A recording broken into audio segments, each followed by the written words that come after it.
जिस तरह वुज़ू करके इंसान अपने अंदर अच्छे एमाल की कुव्वत पैदा करता है, इसी तरह बुरे एमाल की कुव्वत को शिकस्त भी देता है। तहारत और पाकीज़गी इस्लामी तालीमात का अहम हिस्सा है। इससे न सिर्फ ये कि इंसान के ज़ाहिरी एज़ा पाक को साफ होते हैं, बल्कि ये इंसान की रूहानी सफाई का जरिया भी बनते हैं। मिसाल के तौर पर वुज़ू तहारत तो सफाई करने का एक अहम जरिया है। हमें ये समझना होगा कि हमारे दिल का ख़राब या अच्छा होना हमारे एमाल पर मौकूफ़ है, और हमारे एमाल हमारे मुख्तलिफ एज़ा, हाथ, पैर, चेहरा वगैरह के ज़रिए वजूद में आते हैं। इस वजह से एज़ा के साफ़ होने का असर दिल पर ज़रूर पड़ेगा। एज़ा के ज़रिए अमल के वजूद में आने का भी एक तरीक़ाकार है, और वो ये है कि औलन किसी काम के करने या ना करने का ख्याल दिल में पैदा होता है। सानियन दिमाग ये फैसला करता है कि आया उस काम को अंजाम देना है या नहीं, और तीसरे नंबर पर उस काम के करने या ना करने की तरफ एज़ा का इक़दाम होता है। खुलासा ये है कि इंसान किसी अमल को वजूद में लाने या ना लाने के लिए दिलो दिमाग और एज़ा का इस्तेमाल करता है।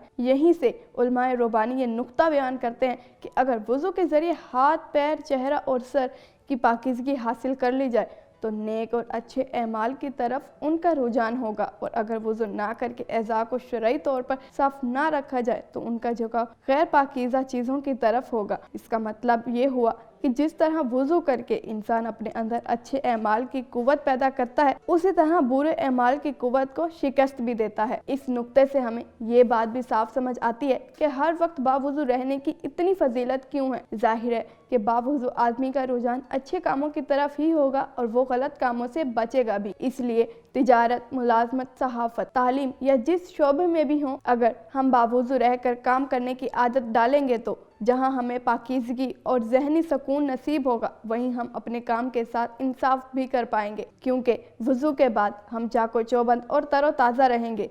वुज़ू का उखरवी फ़ायदा जो है वो उसके अलावा है, जैसा कि हज़रत अबू हुरैरा रज़ी अल्लाह ताला अन्हु से मरवी है कि नबी अकरम सल्लल्लाहु अलैहि वसल्लम ने फरमाया, क़यामत के दिन तुम इस हाल में उठोगे कि तुम्हारा चेहरा और हाथ, पाँव वुज़ू करने की वजह से चमक रहे होंगे। लिहाजा जो शख्स तुम में से ताकत रखता हो वो अपने हाथों, पाँवों और चेहरे की सफ़ेदी और चमक को ज़्यादा करे।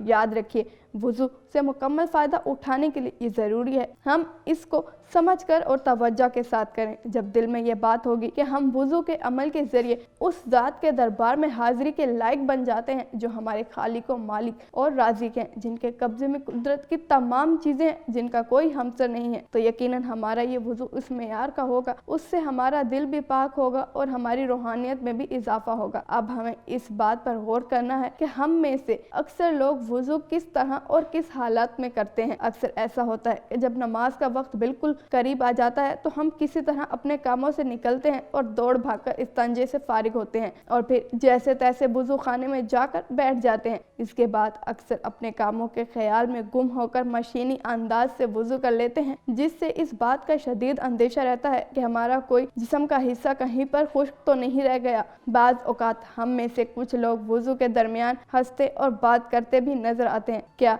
इस तरह के वुज़ू का हमें वो फ़ायदा पहुँचेगा जो सुन्नत वुज़ू से मतलूब है। सैयदना हज़रत अबू हुरैरा रज़ी अल्लाह ताला अन्हु से मरवी है कि रसूल अकरम सल्लल्लाहु अलैहि वसल्लम ने इरशाद फरमाया, जब तुम में से कोई शख्स वुज़ू करे और अच्छी तरह वुज़ू करे, फिर मस्जिद में जाए और मस्जिद में जाना सिर्फ नमाज के लिए हो, तो मस्जिद में दाखिल होने तक उसके हर कदम पर अल्लाह ताला उसका एक दर्जा बुलंद कर देता है और उसका एक गुनाह मिटा देता है। इस हदीस का वाज़ेह पैगाम ये है कि वुज़ू से फ़ायदा हासिल करने के लिए इसे अच्छी तरह करना ज़रूरी है। जिस्मानी पाकीज़गी और रूहानी सफाई के अलावा वुज़ू के बेशुमार तिब्बी फ़ायदे भी हैं। सबसे अहम तिब्बी फ़ायदा ये है कि फ़िज़ाई आलूदगी और जरासीम को हम वुज़ू से साफ़ कर लेते हैं और धो डालते हैं। जैसा कि वुज़ू में हम बतौर ख़ास जिस्म के उन हिस्सों को धोते हैं जो अमूमन खुले होते हैं, जैसे हाथ, पैर, चेहरा, नाक वगैरह। ये जिस्म के वो हिस्से हैं जो बिला वास्ता आलूदगियों से मुतासिर होते हैं। इसके अलावा भी बहुत सारे फ़ायदे हैं